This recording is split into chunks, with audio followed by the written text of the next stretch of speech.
किया है। Good morning friends. अभी सुबह के 3 बजे हैं। आज मुझे कहना है कि किसी को ऐसे कमीने दोस्त ना मिले जो साला सुबह 3 बजे खुद तो नाक बजा बजा कर घोड़ा बेच के सो रहा है, लेकिन मेरा नींद हराम कर रहा है।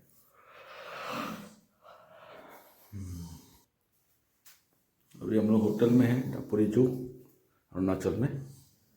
देखो आप लोग, कमीना साला कैसा सो रहा है।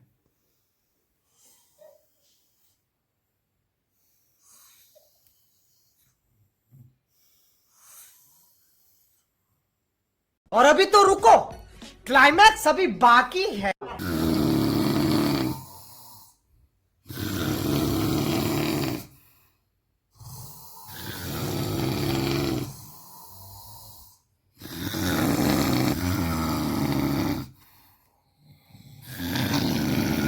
कौन है ये लोग?